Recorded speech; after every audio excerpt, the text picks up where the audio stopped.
Hello and welcome to episode 36 of the Cash Grab podcast. The podcast where we go through different movie franchises that have been turned into video games and decide whether they're cash grabs or not. I'm Steph. I'm Tom.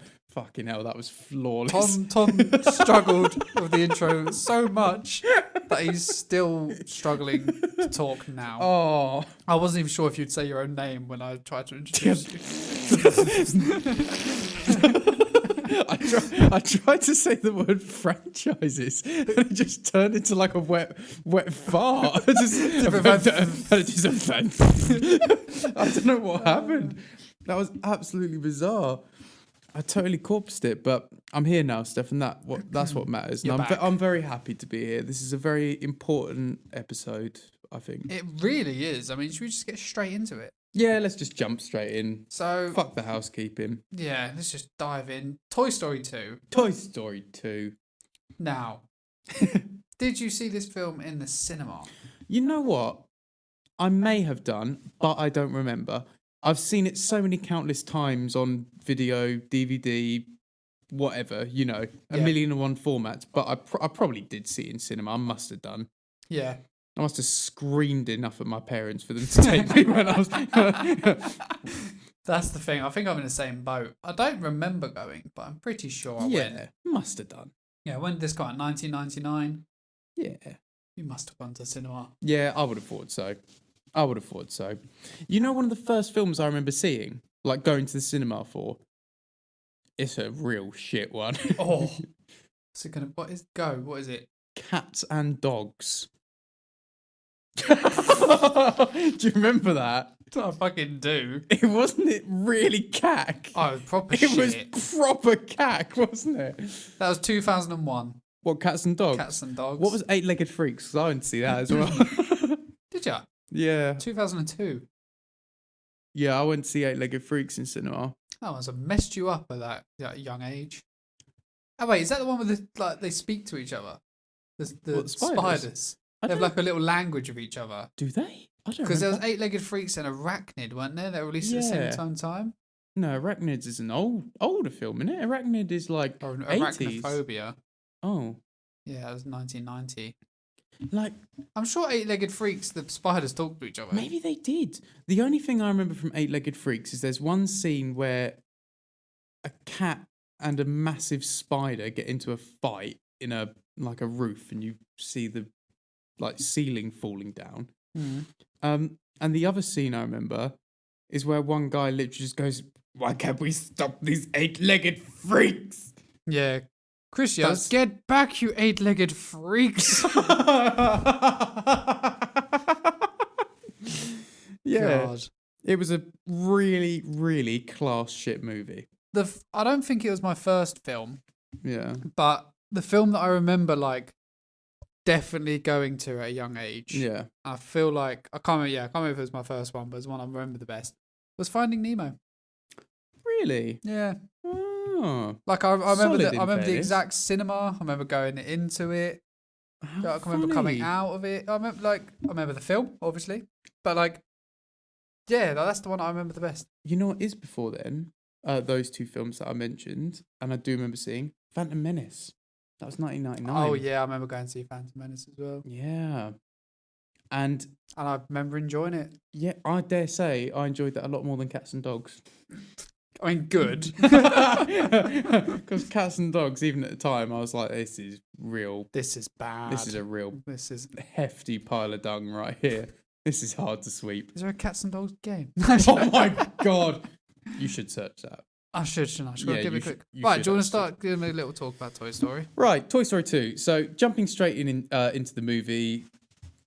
First of all, you're taken into, if your experience beforehand is just Toy Story 1, consider you're at the time of release of Toy Story 2.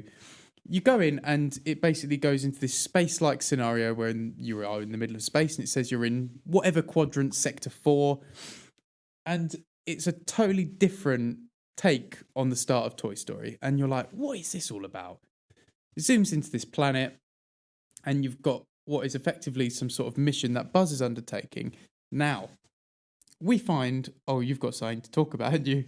Oh, Tom. Fuck. Tom, What? did you know What? that Cats vs. Cats and Dogs had a sequel, The Revenge of Kitty Galore.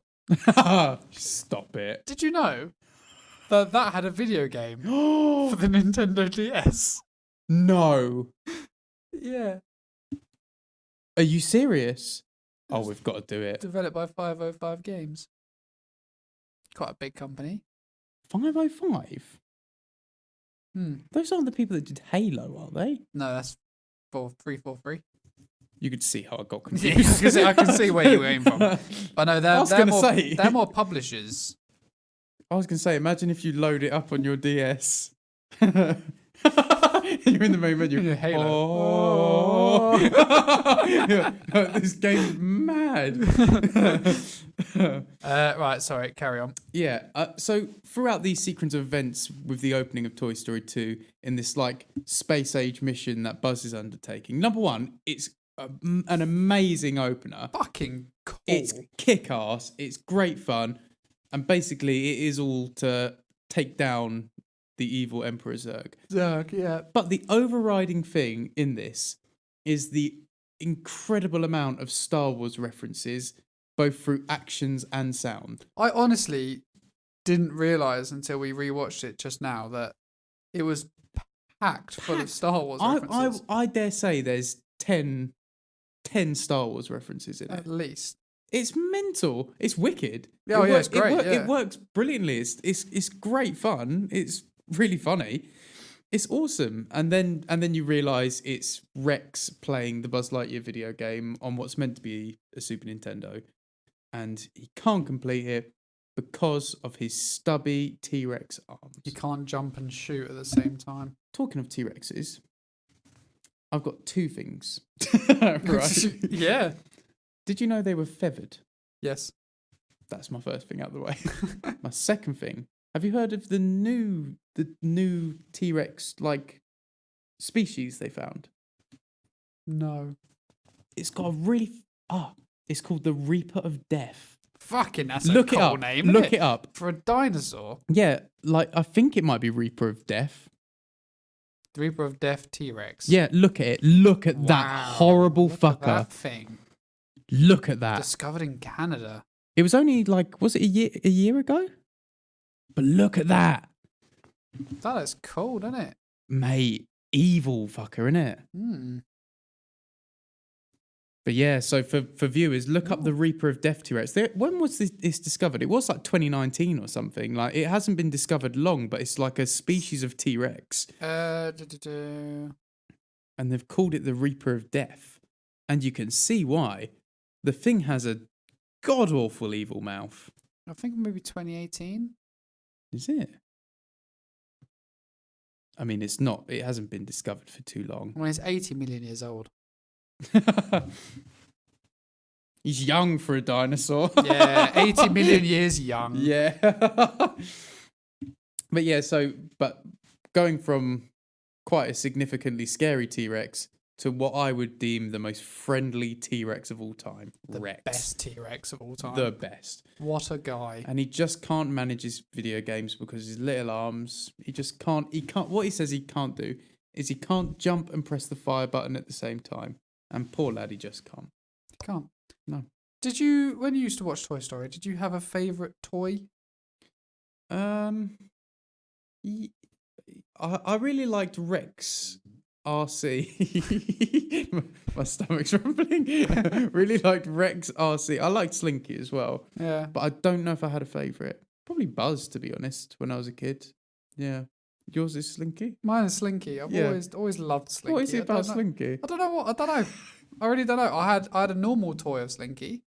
You actually had one? Yeah. I never had And Slinky. I had remember when McDonald's used to do your little shitty little Happy Meal toys? Yeah. Yeah, I had a shitty little Slinky from there as well. I actually remember asking the guy at the counter when I got my Happy Meal. Give me my Slinky. I want a fucking Slinky, mate. And what did he say? what did he say? He was like, "Back off, you little prick!" Thank you for asking so nicely. No, I was probably really nervous. I'm like, please, sir, can I have a slinky in my Happy Meal? But yeah, I got a slinky. He gave me one, so Nice. that was nice. Yeah, good fella. I remember it being really shit, and I've been like, oh, I've got a better slinky at home anyway. So, this is all a waste of my time. but yeah, I don't know why, but slinky's always been my favourite. It might just be his generally laid back attitude. Could be his rough, gruff voice. Yeah. He has got really gruff He's got a really voice, gruff hasn't voice, he? yeah. What is that about? I don't know. He's got a smoker's overtone to him, hasn't he? But he's a dog. But he's a dog. But he's not. Hey, Woody. Hey, Woody. Hey, Cloudface. That's really good. Hey, Cloudface. So, where were we? Oh, yeah, Rex is playing a game. Just Toy Story. Yeah, so Woody gets ripped. The inevitable rip. Yeah. And it is a devastating scene, isn't it? It's quite horrible, actually. It goes from, fun play of the Toy Story kind of like imagination. Yes. To Woody being ripped and shoved on the top shelf with all the dust. He gets shelved, and out of the way, like within seconds. Yeah. And it's just tone change. Yeah, the movie takes quite a dark turn, and then he has his dream, doesn't he, where Andy's like, I don't want to play with you I forgot anymore. you're broken. Yeah. I'm not going to play with you. Bye, Woody. And he goes, like, Simpsons hit and run, dead eye. Yeah. Yeah. And that's a good prompt. Watch our Simpsons hit and run playthrough. We're doing 100%. If you want to see some dead eyes. If you want to see some Do it. soulless motherfuckers. On an amazing video game, do it. Watch it. Watch it now. If you're in bed, you don't want to get out of bed yet 'cause it's a Sunday morning. You're like, I've woken up and I can't go back to sleep, but I don't want to get up yet. It's not time to cut up for breakfast. all Just been watch an episode. Just watch an episode. You'll love it. Yeah. Anyway. Do it. Yeah, so then he gets shelved and he finds my second favourite character of Toy Story, Wheezy. He's your second favourite. I love Wheezy. Are you fucking serious? Yeah, mate, he's your so choices good. of rogue. What is this about? Wheezy? Wheezy's Mate, so I forgot he good. existed until I heard. I was like, what is that? Oh shit, yeah, because I remember when we were watching it, I was like, oh yeah, he's that little penguin dickhead. Who's fine. I didn't even remember he existed. I love him, and he does a little song at the end. I remember that. Yeah. I actually remember that because he does get his squeaker fixed in the end. He does, yeah. They get him into a squeaker. Yeah. Love Wheezy. Well, can I just ask out of curiosity if you had to pick a third favourite? RC. Yeah. Yeah. RC's great. I mean, who doesn't like RC? Yeah, Everyone likes RC cars. is great. He's the cool car. In fairness, after watching this, Strong man. Strongman's like a good top 5, but not for the reasons he'd want to think. He was like, it's because I'm strong. And you're like, No, it's because nah. you put behind doors and we just smash It's you out of the because way. you are a doorstop, my friend, an abused one. After watching this, this time, Toy Story 2, I've got a newfound respect for Etch-a-Sketch. Oh, yeah. Because without him, Etch-a-Sketch he's mate, pinnacle, isn't he? he's fucking brilliant. Yeah. And Yeah, also about- the voice modulator guy. Oh, he was funny, isn't he? Lose burning thighs. He's great. He is absolutely brilliant. So yeah, as Steph was saying, Woody gets a rip, he gets shelved, and his mum decides to have a yard sale.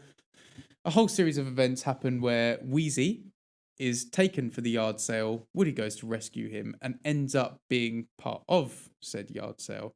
This leads us into meeting the kind of antagonist, Yeah. who is Well, one of the antagonists. Spoilers alert. one of the. Is there not? Is there? There's a second antagonist in this film. Not just Owl. I think I know who it is. Yeah, I mean, I feel like we can spoil this because it's a very old film. Prospector. The Prospect. Yes, I remember. Yeah, turns out to be a real dickhead. That Doesn't he? surprised me. I still remember, like, to this day being He like, is really nice when wow. you first meet him. Like, when yeah, you because he's really nice, gentle old man, isn't he? Yeah. In fact, you suspect Jesse of being the pain in the arse, Yes, and actually, but role no one reversal suspects there. Bullseye. Everyone loves Bullseye. Bullseye's just pure, isn't he? Yeah. He's a wholesome horse. Yes. But yeah, no. So what? Woody falls down. Mm. The owl chicken man. That's it, Al. Yes. From Owl's Toy Barn. Yes. So he tries to buy him. She's like, no, and then he breaks a lock. In fairness, yeah, one of that bit where he's like, "Oh, I'll give you 50 cents for this junk," and she's like, "No, there's a family toy in there. I'm not going to let you have it." I'm And not he's an like, idiot. I can see the toy underneath the two items you place on top of it. And he's like, "Oh, I've got an experienced haggler here. All right, I'll give you $5." And then she takes him away, and he goes, "No, all right, I'll give you 50." And then Porkchop goes, "No, 50 quid ain't bad." I really like that. That was a good little thing. 50 quid's not bad. 50 quid isn't bad for a toy. Yeah. I mean, Woody's obviously inevitably worth like fucking tons. Yeah, a lot more. If he can be put in a museum and he's playing, I would, if I knew my kid's toy was worth that much, no matter how much I love that kid, I would happily replace it with a gold ingot. I'd be like, look, play with that. Throw that about the room.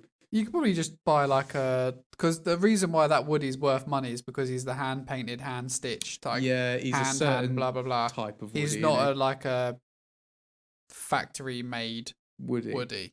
No. So I would happily just go to the store, buy a cheap factory made Woody, replace. Would you? What if you done that? If you did that, would you? Yeah, would you feel awful? Depends how much money I made off it. Really? But then, if you replaced it and none of the other toys knew you replaced him, imagine that. The toys would be like, Woody, and he'd be like Buzz in the first episode. He'd be like, where's my horse? Yes. They're stuck in the mine. Yes, he would be like that, wouldn't he? Then he'd be like banging on about Jesse, and Bo Peep would be like, fucking hell, comes back after a trip, and all we can bang on about is this other bird. Like, what's that all about? Yeah. Lo and behold, it's just a whole other man. Yeah. Enough about that. Anyway, yeah. So, no, I probably wouldn't replace my kid's toy. Yeah. It'd feel really rough, innit? I say that now on the recording. You'd like be patting your kid's head as he's like, you just don't know where he got lost, and you'd be like, there, as you're counting your £10,000 in your other hand. You're just rifling through. You'll be fine. You'll get over it, I'm sure. Bedtime. Yeah, £10,000. I think if I could explain to my child, like, look, you've lost that toy, but you've got loads of others upstairs. Yeah. And this is 10 grand. I was always convinced, right? I had a Venom toy when I was a kid. And I still think about it now. And I loved it. And I never know what happened to it. And I convinced myself, after about 6 months of desperately trying to find it and never finding it, I convinced myself that my dad put it on eBay. Oh, brutal. And for some reason, I still believe it. To this day, it's an unsolved mystery. I last spoke about this with my mum a year ago. I was like, "Do you remember my Venom toy?" And she was like, "No." And I showed her a picture of it, and she was like, "Oh yeah, you love that. What happened to that?" And I was like, "Exactly, Dad." What? Yeah, Dad happened to that. Dad and fucking eBay, and got obsessed with fucking eBay when it first started getting big. Fucking hell. I love the idea of your dad like sneaking into the room like at night time and picking up your toy as you're cuddling your Venom toy. Yeah. He's like pries it out of your hand. Yeah, just moving my fingertips out the way. and then like sneaks back downstairs and takes some really bad quality photos of it and uploads them on eBay. Oh, I bet it did happen as well. That's such a heartbreaker. I still think about that Venom. Oh well, so he's good. Gone now. So yeah, so Woody gets kidnapped, and then it's up to Buzz to become the hero. Yeah, which I quite liked. I thought that was a nice dynamic because obviously Woody was the hero in the first one. Yes, and now Buzz is the hero. Yeah, Buzz makes a very important point of it, doesn't he? He says, "Woody kind of saved my hide, so what friend would I be if I didn't save his?" You think, yeah, fair point. Yeah, fair point. True. Yeah. Go. So, I mean, basically, Woody, after he is kidnapped and he's held by Al, the chicken guy, he kind of stumbles across this whole other life he never knew he had. Or Al, the chicken guy. No, I'm just thinking about that scene and that very strange moment. What, when he's like coming across? So he gets put in the glass case. Yeah. And he can see the whole his room. eyes are open. He can see the whole room. He's there. Yes. And then the chicken man leaves. So he comes out of the case and he runs across the room and tries to get to the door. Can't get to the door. Then he finds out. Sorry. Then Jesse, Bullseye, and Prospector come out of the box. Yes. And then they're talking, and then that's when they realize like he doesn't have any memory of his like backstory. Yeah. Whereas like when Buzz came out, Buzz knew all his backstory, but for some reason Woody didn't. Yeah, that is weird actually, isn't So it? yeah. I mean, God knows why, but he doesn't. There's a deeper point there, but we won't go into it. Yeah. Yeah. So then they're like, Woody, don't you know? Bullseye, turn on the light. So then Bullseye like raises the light a little bit. And he's like, fuck me. And then Woody's like, oh my God, there's a shrine built to me. There's a fucking 7-foot cutout of me. Yeah, and then he like, turns around and walks into a massive, 6-7 foot cutout of Woody. Like, I'm sorry, I know the room was dark. But it weren't pitch black, mate. Do these toys have terrible eyesight? Oh, that is a good point. And like there is merchandise fucking everywhere. His face is everywhere. There's got to be like 100 faces of Woody in there. Yeah, easy. So he's stumbled across this like life he never knew he had, but is intrinsically his. And so he gets caught up in it a bit, but at the same time he says his loyalties are to Andy. He needs to get back this, that, and the other. And meanwhile, Buzz and it's Buzz, Slinky, Rex, Ham, and Potato Head, I think, isn't it? That's the crew that leave. That's the crew. And they leave as a crew basically on a mission to, find Woody. And for a series of kind of like really like FBI type trial investigations, they've managed to figure out enough information to find out these probably at Al's toy barn. Mm-hmm. So, I mean, is that kind of where we ended? A half an hour ish? Yeah, pretty much. We had the bit where they sit and watch Woody's roundup. Yes, they watch Woody's roundup. Which is great. It is good fun. It is good fun. And then, you had the moment where, you realise that these other toys have lives as well. And, Jesse and Prospector and Bullseye are desperate to go to the museum and get out of the box. They don't want to be put into storage, yeah. Jesse's got particularly, like, PTSD about it, I would say. Definitely. Yes. So, like, you start to realise, like, oh, yeah, like, there are other toys out there that aren't Andy's toys. And they do have lives and thoughts and, they do have plans. Yeah, strangely enough. Yeah, and Woody's going to fuck them up. Yeah. So you can see... By being a selfish tart. Yeah. So now you start to see that, and then that's where our half hour got us to. Yeah. But it was good. It's class. Like it's it's another Pixar. We had done a Pixar film after a Pixar film. Yeah, actually first time doing that, isn't it? But yeah, but it's just good. They're just good, aren't they? It's one of those things whereas our previous episode was The Incredibles, and whereas that like kept you engaged, but I felt it kept you engaged more on the comedy side of things. Like that was just punchline after punchline. That was great. That was just this wasn't like it has its funny moments, definitely. Like it has moments which really make you cackle, but like it wasn't like as comically driven as The Incredibles. No. But yet you're still just as engaged. Like that half an hour flew by. Yeah. 100%. And a lot happened in it. Yes.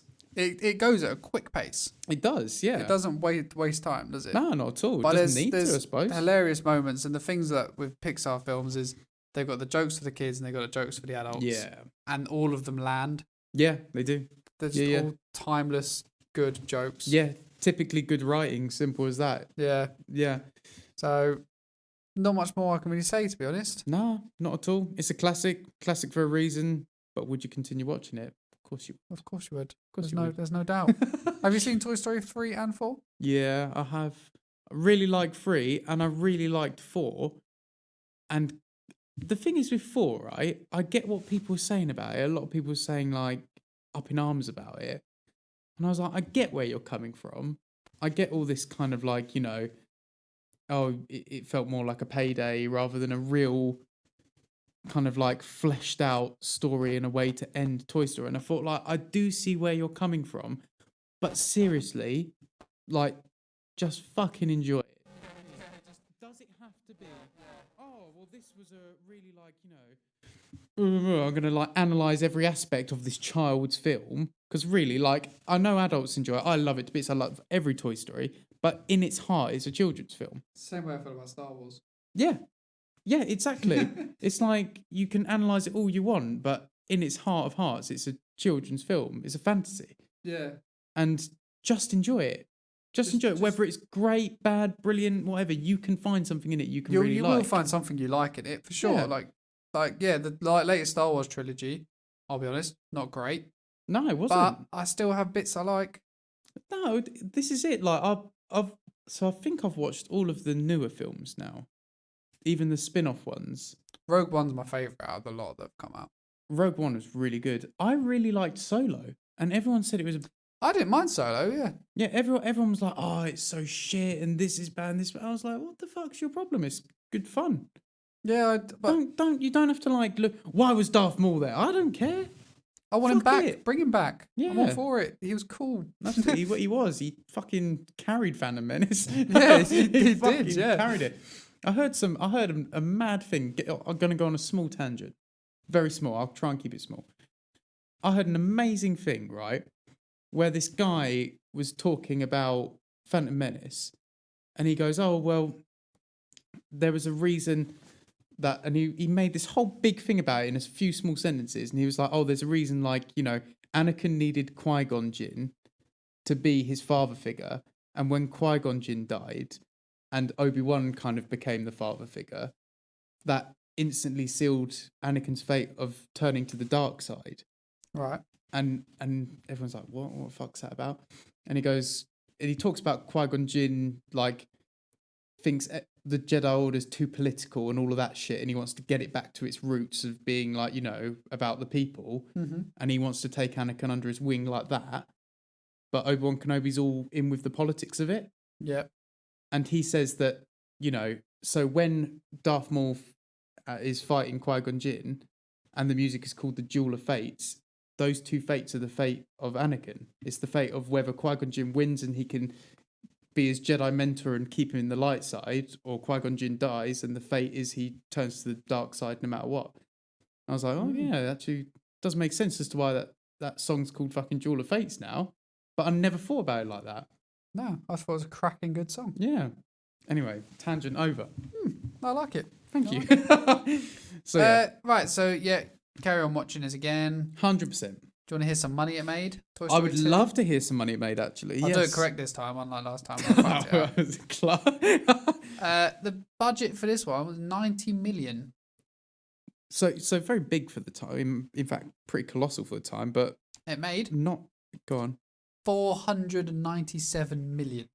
You know what? That's not as big a differential as I expected. I thought it was going to be a bit... So that's box office. Because Incredibles was about 90 million. Yeah. And they made like 600 million, I think, didn't they? So Incredibles was a greater profit spinner. That's interesting. I wouldn't have thought that. But obviously, yeah, that is just. I mean, box still a office fucking great success, isn't it? Oh yeah, you can't deny that. It's bad, isn't it? When you look back then, it's like I've done $500 million and it done really well. Well done. And now films are like, if you don't crack $1 billion, if you don't crack $1 billion, you're fuck all. You're fucking nothing. One thing I would say about Toy Story 2, the movie, just as a last note, that animation has really aged now. I think it's still great. It's still easy to watch, but like, especially Andy. Yeah, like human faces haven't aged well, but like, yeah, for its time, it was amazing. Oh yeah, it's still. But yes, it hasn't aged inevitably. Well. But the thing is, I think like if you watch the 4 Toy Story films, it shows how far animation's come. Because you look at the first one, and I'm pretty sure in the first one, all of Andy's little mates have Andy's face. Yeah, because they like were struggling to do whatever they need to do. Yeah, I don't understand animation completely, but no. Yeah, so they couldn't do just that. And you look at the first dog. Yeah, you look at the dog on the first film. You look at the cat on the last film, Toy Story 4. Yes, that cat is fucking insane. Yeah, it's like Incredibles 2.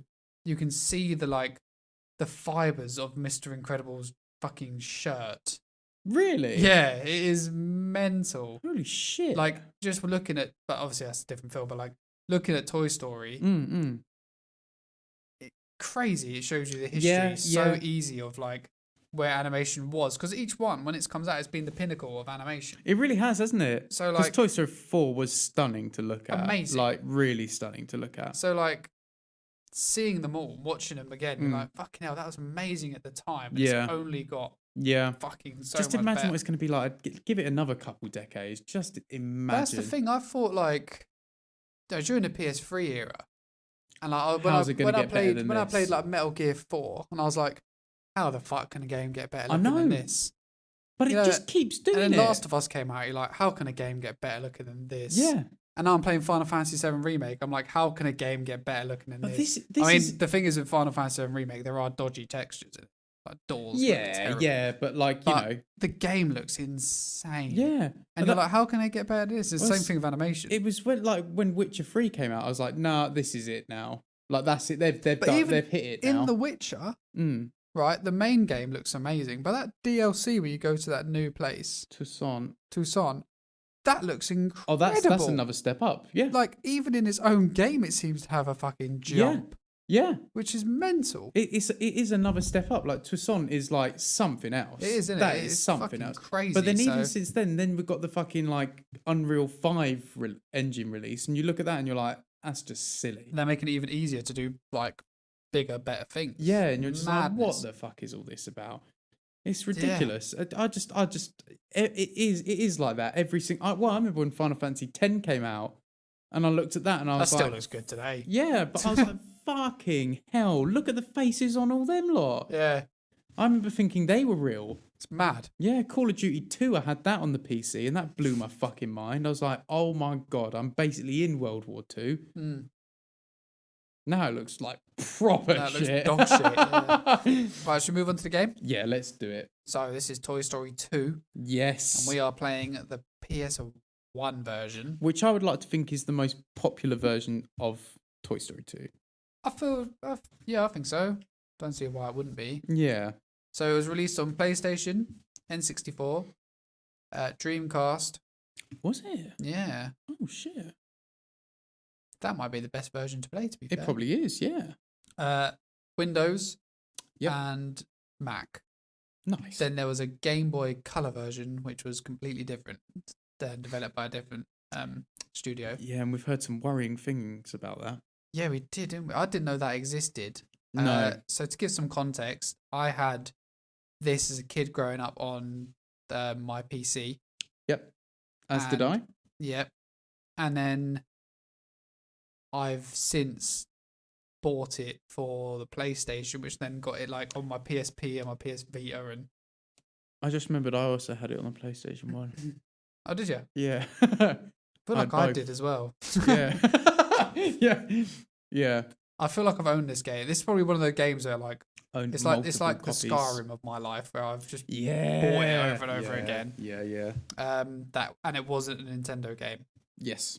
Because that normally, normally the case. I bought Wind Waker HD, and you can be sure as shit if they release it for Switch, I'm all over that. Oh fuck, hot rash! I'll buy Wind Waker Switch without fucking blinking it'd be an eye. epic on the Switch actually. They need to do a collection. Yeah, if they done Ocarina of Time, Majora's Mask, Wind Waker, Twilight Princess, and then shove Skyward Sword in there. Yeah, just for the sake of it. I'd be well happy. Does that lead it all up to Breath of the Wild? Skyward Sword was the last one before it? So Skyward Sword was the game before 3D anyway. 3D was the game before. Because it wasn't one on the Wii, was there? They did a 3DS version. On the Wii U, sorry, yeah. No, there wasn't. No. Because the Wii U was meant to be Breath of the Wild, and then it got delayed. But Skyward Sword should be on the Switch because it's the beginning of the whole saga. So it makes sense then, because you've got the beginning and then you've got the end. Well, not the end, but like the latest one. They should do that. They should release like a Triforce collection. I don't know why they wouldn't, because I mean, Wind Waker and Twilight Princess are on the Wii U. They've proved they can easily port game. Well, I don't know easily, but they've proved they can port games over. Yeah. So why not Why port them not? two over and then just work out the Nintendo motion are controls? funny like that though. They always get funny with But then- like porting things in, doing collections. It's the and same stuff. thing we've talked about with the Metroid Prime trilogy. Yeah. Like, why haven't they brought that to Switch? I understand the game got delayed, but if they go like Metroid Prime 4, but if they go to me Yeah. like, Steph, I don't know why Nintendo talked to me. They're like, hey, Steph, we're doing a direct just for you, and our Yes. plan is we're going to release Metroid Prime 4 in January 2021.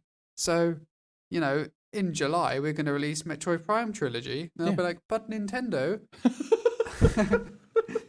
I really want to play all 3 Metroid Prime games again, but I'm going to burn myself the fuck out on Metroid Prime by the time I come around to Metroid Prime 4. And I can Yes. guarantee you, I will not want to play it. Yes. So if you release Metroid Prime Trilogy now, and I could play Metroid Prime 1, and then play something else, Metroid Prime 2, play something else, Metroid Prime 3, and I could get hyped for Metroid Prime 4, Yep. better. Much better. Then going, here's Metroid Prime Collection, and then in like 6 months' time, 6 months' time. here's Metroid Prime 4. Yeah. Just give me Metroid. All I'm saying is give me Metroid Prime. Just do it. Just release it. We know you've got it. They should. We know you're done. Just do it. It's so Anyway, silly, isn't it? Toy Story 2. Yes. So yeah, we've had this game. We've loved this game. For many years. This So has been I a talking point for us for many years.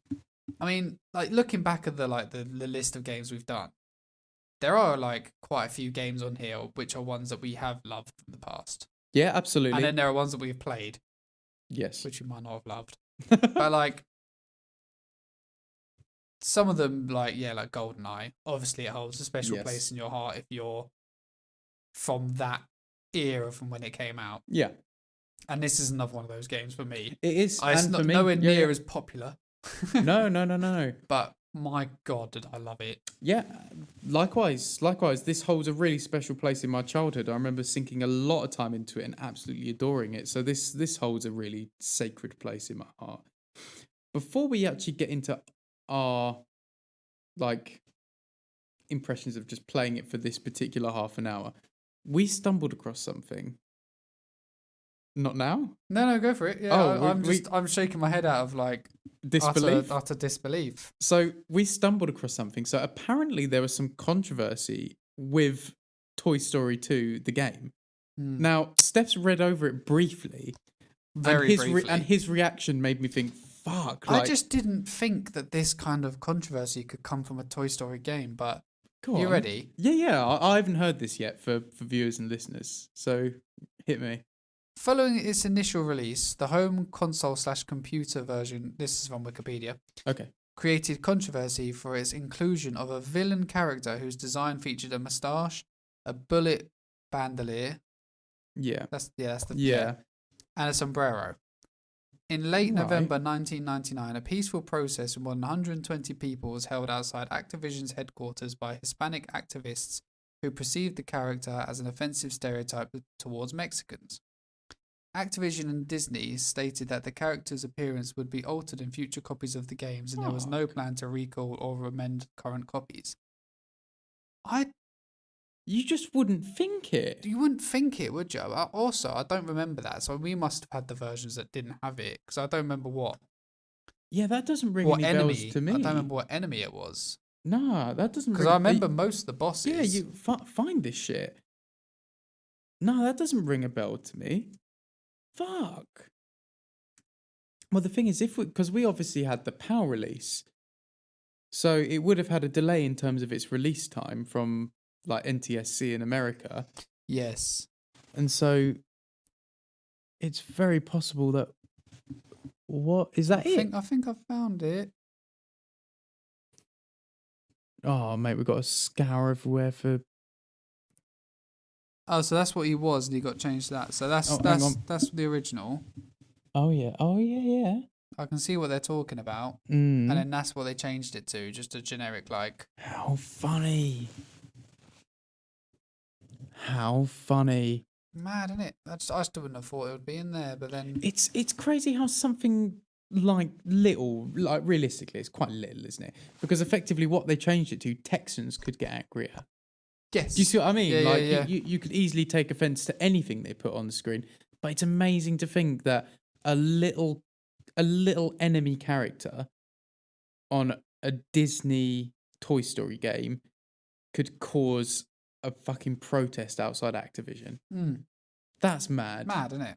Absolutely mad. I don't think we mentioned. So the developer was Traveller's Tales Yes. for the console and computer ones, not the Game Boy Color version. Mm-hmm. And it was published by Activision, Disney Interactive for the PC, and THQ for the Game Boy Color. But I tell you what, starting up this game, mate, how many logos did we get? Yeah, fuck me. I don't. Mental. I definitely remember the Activision And Traveller's the Tales. yeah, and the And the Disney Disney. Interactive. But fucking hell, like I think there was another 2 or 3 on top of that I couldn't recall. To be honest, like yeah, it was a bit of an overload. But my god, as soon as we turned it on, fucking nostalgia hit or what? It's like a smack round the chops. That was unbelievable, and like getting right into it, like it was overwhelming how much I remembered once we're just in it. Do you know what I mean? We discussed in the opening bid episode where Tom hasn't played this. I think for- near enough 20 years. Yeah. It's a bit less than that, but like if you think about it, Close like enough. yeah, I was probably 10 realistically last time I properly played this, and that was 18 years ago. Yeah, and Near then enough 19. the last time I played this was probably like 3 years ago. Yeah, a bit of a But- discrepancy in between. little yeah. But I didn't get fully through it. yeah, I remember the last boss because the last boss is the prospector, and I remember him, but not very well. yeah. But I've always loved the idea of going through and getting all the tokens in this game. I haven't got to do it. Yeah, we'll see. We'll see. Yeah. So yeah, I have gone back and played this. I think I last played it on my Vita. Nice. It's a perfect game for like a handheld now. Yeah, because it isn't doesn't Do you know what I take mean? long. Doesn't take long to like do a level, No. and you can quit out after earning 1 token. Yeah. Yeah. That's it. That's all you really need for progression, unless you've got a like demand on a level of how much you need. The thing I remember when I was a kid not having enough Pizza Planet tokens for like the construction yard and stuff like that. Like I remember actively not getting it all before moving on. Yeah. And for some reason, I remember a lot of it being really challenging when I was a kid. And this brings me on to a point I want to talk about, because when we were playing it, you kind of brought that up. You're like, fucking hell, we're plowing through this really quickly. Yeah, like I thought the robot was going to be harder than it was. I thought the kite was harder than it was. Yeah. And then when we finished playing, I thought, you know what? I am actually going to save my progress. Yeah. So I took on the plane bus. And when as it was starting up, I said to you, mate, I actually remember This one is difficult. This one Yeah. was genuinely tough. You didn't even get hit. I literally didn't move. I You didn't. You just first stood still person and mode and just shot blapped him. him. Yeah. And it was easy as anything. And It I was, yeah. was genuinely there, like I thought this was difficult. But then there was another thing we thought about this game, which turns out to be false as well. Yes. That's something I want to get to next. My point on this is that we often talk about how we played games like Super Ghouls and Ghosts, which was a real fucking, like, anyone would say that's a tough as nails game. Yeah, I've never beaten it. Yeah, I remember when I was a kid getting like level 4 or 5, never completing it, but definitely level 4 or 5. And I've played that in more recent years. I would say past, I don't know, 2 or 3 years ago was the last time I played it. I think I might have got past level 2. So there's a discrepancy in my skill there between when I was a kid and an adult, and it goes in the other direction. Like I've got worse over time with that, and that's a harder game. Yet this, which is an easier game, more aimed at children, and I found it harder when I was a kid than I do now. Yes. So do you see what I mean? Like that's a strange dynamic in my mind. I don't see how that works. It doesn't. It's not often that you go back to a game that you found. But it's normally you go back to a game that you used to play as a kid and you're nowhere near as good. Like I said, that's normally the routine now. Yeah. But yeah, this one was a lot easier. It's strange, isn't it? But for years we have been quoting that when Buzz jumps off something, Yes. he does like a no. Yeah. And we always thought that he went like no, no, no, and we'd repeat it We've for always done this. as long as he hits the floor. Yeah. So we've done this for decades. Yeah. You know, like we thought that's what he done. Yeah. So I climbed to the top of the tree, jumped off. He only done it the once. Yeah. And we built this up. Like, our opening bid episode will be out soon. Watch it, because that's our true reaction. That's our first reaction of it, because we were building ourselves up for it. We jump off the treehouse, and we just hear it once, and then we just go quiet. And then he slaps the floor. And then we're like, no fucking way. I still remember it best from the construction. After you go up to the top of the construction yard, you take on the jackhammer. Yeah. I remember Leave the vividly faith. Yeah. that you hear it more than once. Yeah. I'm so sure I do. Fucking vividly. Yeah. So tomorrow, I'm going to turn on that game. I'm going to get to the top of the construction tower and I'm going to jump off. And if he does it more than once, I'm then going to do it again, but I'm going to record it. Yes. To prove that it happened. And if it doesn't happen... Well, like record it and properly. Well, and put it on cash grab. Yeah. Just evidence. Just evidence. Nice. Then yes. if he doesn't do it, then you just won't hear anything from me. I mean, like, I'll be on the next episode now. I'm not going to... I'll leave the country. Yeah. But I'll quarantine first before I do. Yeah, it was mind-blowing, because honestly, it may sound a stupid thing, but like, we've quoted that always. Always. Years and years and years, like near enough, like 15 years or more, we have quoted that and just like, no.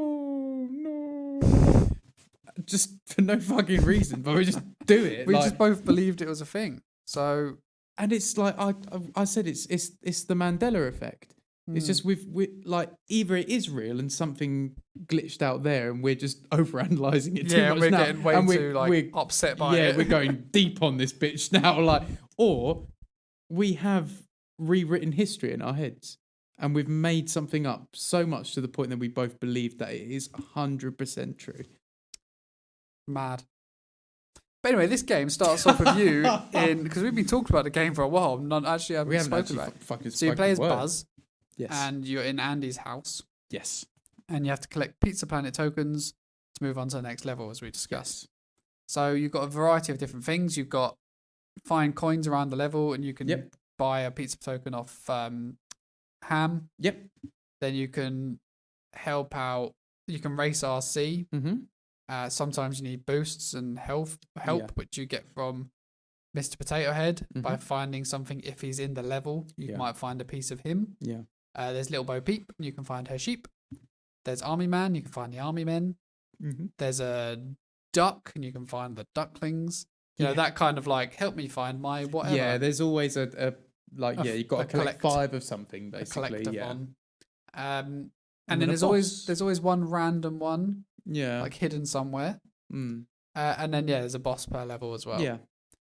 And the gameplay is essentially you as Buzz, 3D platforming, shooting enemies. Yep. You've got your laser gun, which you can charge up. You've got spin attack, which you can charge up. And you've got a first person mode if when you want to be super duper accurate. But I'm worse in first person mode than I am in Steph normal. did some mental trick shots, but when he got into first person mode, there was some desperate stuff going on. It was dreadful. So it's a 3D platformer. It's a solid one. Like, the thing is, realistically, about the platforming, there's nothing special about it. It's good. It's not great. It's good. It's good, and it knows its limitations. Yeah. Like, it knows the camera's a bit shit. Yeah. It knows that sometimes you're not 100% sure where you're meant to be going. Mm-hmm. Or, like, the way that the camera is, you can't tell if Buzz is going to land on the ledge or not. Yeah.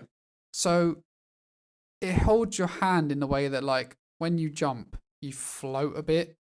And then when you do a second jump, again, you kind of float for a bit. Yeah.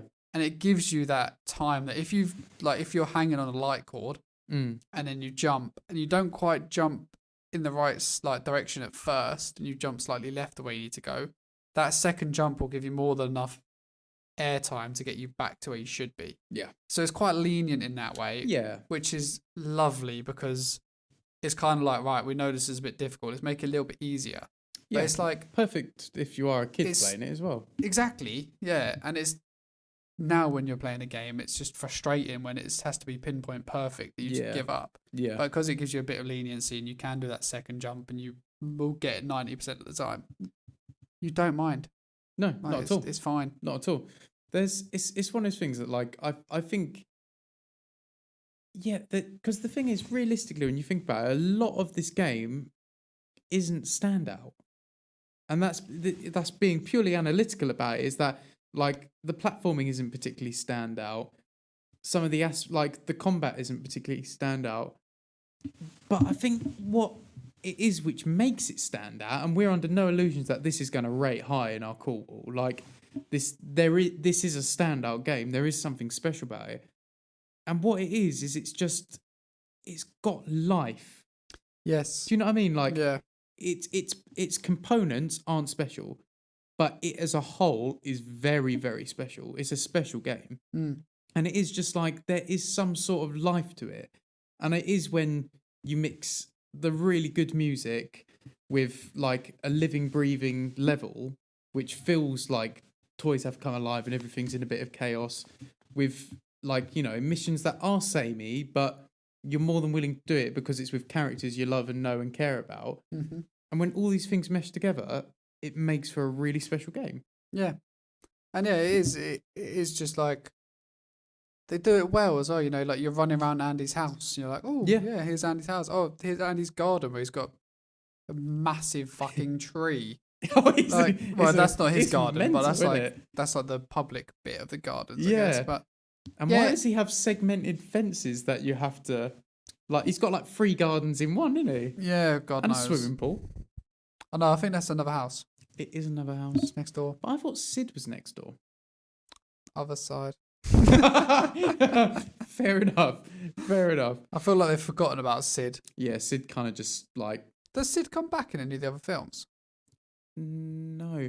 I thought it, I had a feeling that they were going to like I bring thought him they back. were going to bring him back for one of the other films. So Yeah, not. I had a feeling that he was going to be brought back for 4, but then I don't think he did come back. Don't remember him coming back, at least, anyway. God, he was a freak, wasn't he? Oh, Sid looks like a right weirdo, doesn't he? Absolute little cretin.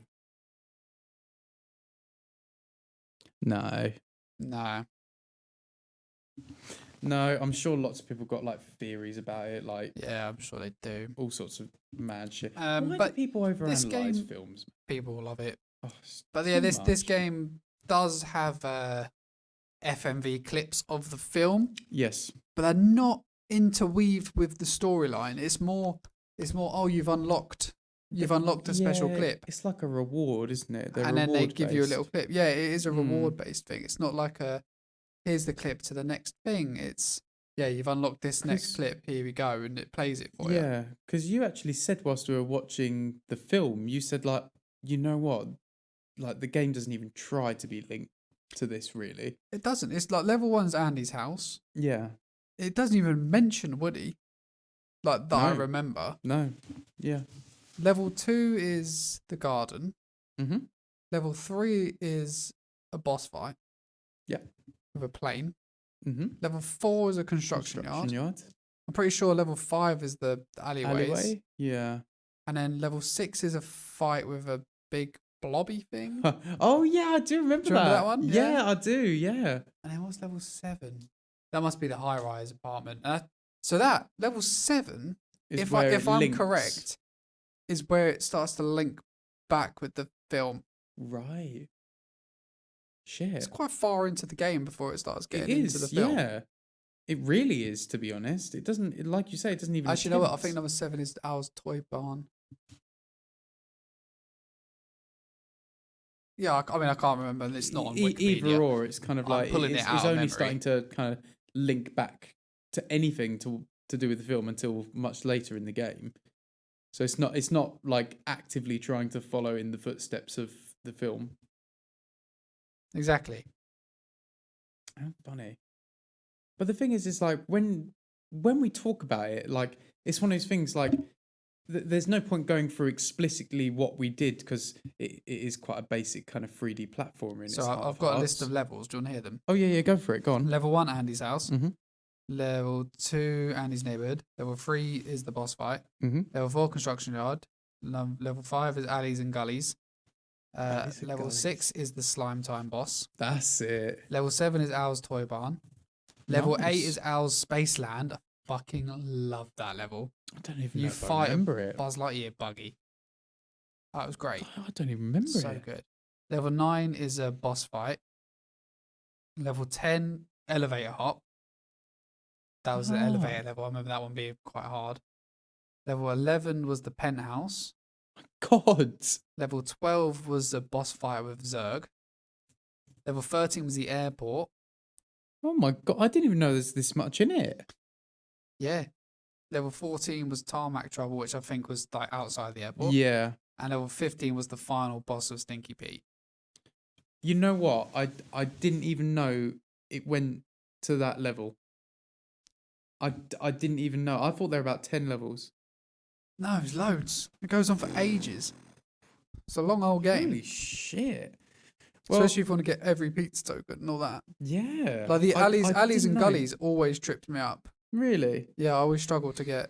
I remember the level. I do remember it now, but fuck, I had no clue. I mean, it's like I was saying though, like we can't. I don't feel like we can go over every little bit. There's no point because No. it is what it is really at the end of the day. But the way I see it is that just like as we were saying, the only way we can really talk about this is by just saying like, yeah, the components of it aren't special. You could compare it to lots of other platforms, like Croc comes to mind. Same Yes. era, Yeah, around the same I can time. see what you're saying. Same sort of like, there are collectathon aspects, pickup aspects, mystery aspects, a boss every now and again, and it's level based.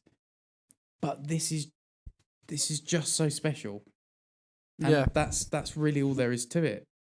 So I mean, if you're happy to, should we cool wall it? Yeah, I think so. I don't think there's much more we can really Have say. we got reviews? Oh, we have. Get some quick reviews and then Yeah, we can get then some cool quick wall it. reviews I mean, in. I don't think the reviews are going to affect what we say about it, or where we want to put it in the cool wall. I think our minds are made up. Yeah. Like what we would do it. Right. So, okay, All Game Mm-hmm.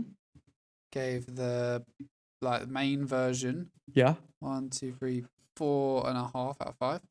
Dreamcast 1.5. Ooh. Dreamcast must have had some problems. EGM PlayStation version 7.8. Okay. Dreamcast 5. Mhm. Yeah, there's a lot of hate on the Dreamcast. Game Fan N64 57. Dreamcast 47. Fuck. Game Revolution PlayStation C plus. Fucking. Love it. Dreamcast C N64 D. Right. These are all over the place, mate. Yeah, they are. But GameSpot PlayStation 7.1. Dreamcast 5.9. IGN gave a 7 to the PlayStation version, a 5 to the Game Boy Color version, All right, 6 fair to the enough. Dreamcast. Nintendo Power said 7.1 out of 10. Nice. Entertainment Weekly gave the PlayStation version an A, Right. and Windows a C, and Next Generation gave Dreamcast a 1 star. Mate, it's all over the place. So the Metacritic is 75 out of 100 for PlayStation, okay.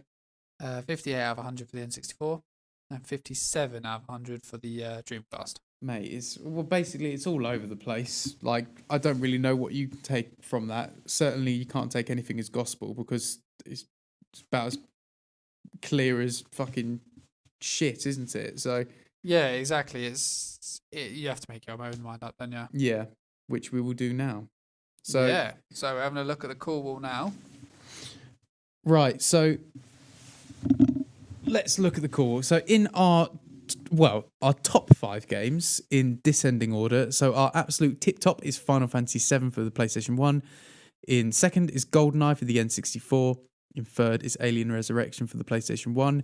In Doom, in fourth is Doom for everything, and in fifth is The Warriors for the PlayStation 2.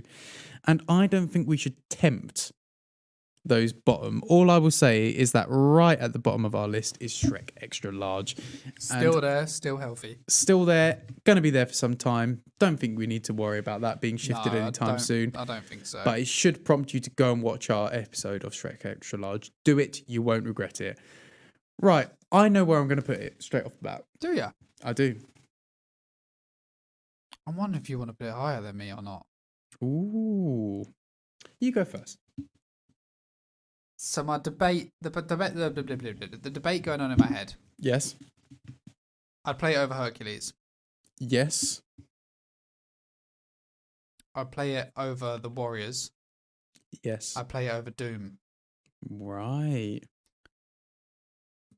But I really like the Simpsons game. Yes.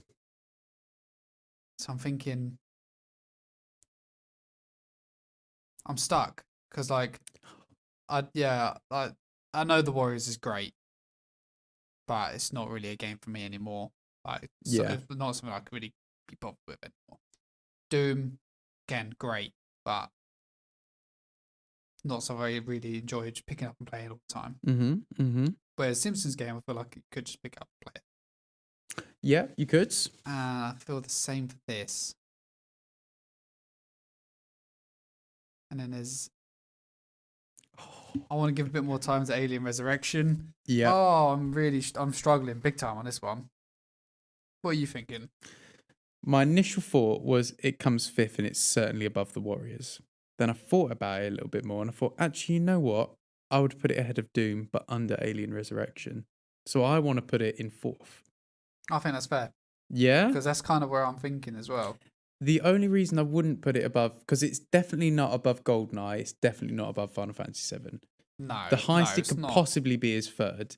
But the reason I'm not putting it above Alien Resurrection is because even though we haven't played nearly as much Alien Resurrection as we have Toy Story 2, there was something about Alien Resurrection which had that same feeling of being special that this did. And yes. There was something... and also... beyond that feeling of it being special, Alien Resurrection was groundbreaking. Alien Resurrection literally was one of the first games to actually start inventing this like dual analog sort of system. That like Alien Resurrection for PlayStation 1 is genuinely a very interesting and very special game and scary as fuck. Yeah. To make horror work on a PlayStation 1 and have a very interesting dynamic and it feels special, that's a real keeper. I agree. So the only reason is because there were certain elements to Resurrection which made it more just tangible and unique. Yeah, I completely agree. So fourth. Yes, the new four. Which means Warriors gets kicked out of our top 5 and Doom sits at the new 5th, with Toy Story 2 being our newest entry at 4th. Goodness gracious, I knew it was going to be a top 5. I knew it had to be. The thing is, like I said, I am a bit biased. We both are. But bloody hell, this game deserves to have a biased mind to it. All those reviewers that reviewed it all that time ago and 5 here, 7 there, whatever. Of course they're not playing the full game and they're not... Do you know what I mean? They're not experiencing it in that lovely right time of your life. Mm-hmm. I think we did. I think we got it just at the right time. We appreciated it for what it's really meant to be, which is a fucking good game. Fucking great game. Fucking great game. So, yeah. Now's the big question. Our namesake. Is it a cash grab? Do you mind if I go first? Yeah, go for it. I don't think it is. I don't think it is. No. It's not linked to the movie. At least it's not directly linked at all. It's got movie clips in it, but they are used as rewards and they're not used to drive down your throat and move the story along. Every level is unique. It's do you know what I mean? And those levels aren't particularly tied to the story. They are in places. It's its own thing. Love was put into this. It wasn't made solely for money. It was also made to just release a really, really kicking game, I think. That's exactly it. Because like, yeah, when you go on the main menu, there is an option for the movie clips. Yes. So like it is there. Yes. Do you know what I mean? 'Cause I know we have called other things cash grabs for having that as well. Yep, we have. But it is there, but it's not forced down you. No. You unlock just little segments, and that's it. But if you look at that list of levels I read out, not many of them are actually to do with the film. Out of the 15, I would say there are 3 which are directly linked. Yeah, like there's not many. That ain't even near to half. Do you know what I mean? Like even the first fucking 5 levels don't really have anything to do with it. No, not at all. So Not at all. yeah, I think just from that, and then like the interaction you have and all of that, and like, yeah, you don't even know. I think you know Woody's gone missing just from the blurb of the game, but like it doesn't really come up in the game. No, it's You not a just driving start- force, is it? It's No. not. It's not used as the linchpin. Whilst if it was based purely on the movie, that's all it would be. Yeah, That would be it. and then there's enough to do. You know, there's 5 tokens per level that aren't boss Yeah. fights. So there's loads of tokens to unlock. They're all slightly different. Yeah, absolutely. Like there's collectathon things, there's shoot the things, there's all different stuff, and then it's also got level 2 to beat RC. You need the rocket boots. Yeah, You don't unlock the rocket boots till later on, so then you have to there's this go to a backtracking level, element. and then you can go back to another level. Be like, oh, now I've unlocked the rocket boots. I can do that pizza token in level 2, and you can go all the way back. That's it. Exactly. Do that and get it, and it wasn't just a level bang. All right, No. go, No. done. It feels like that kind of Metroidvania, but obviously not. Yeah, but like you there get is- something and you come back to something else that you couldn't do Yeah, earlier. you're encouraged to re-explore your footsteps. Exactly. Yeah. Yeah, that's it. And it feels like love and care was put into this game. I couldn't agree more. It's not a cash grab. Mm. Boom. Beautiful. I was really hoping we'd agree. Absolutely. Well, there you go. I'm very happy about that. Very, very happy. And I hope you viewers and listeners are too. If you have been listening on Acast or other podcasting platforms, thank you so much. And do consider downloading and do consider going to our YouTube channel, watching our videos so you can see some footage along with it, exploring other things, and also subscribe to our channel. If you are already watching on YouTube, give us a thumbs up, do subscribe and press the bell for notifications. And for all of you listening and watching, please do consider visiting our Patreon at Cash Grab Podcast, and do consider becoming a patron. It would mean the world if you could even consider it. But thank you so much again for listening and watching, and we will catch you next time. Thank you very much. See you later. See you later.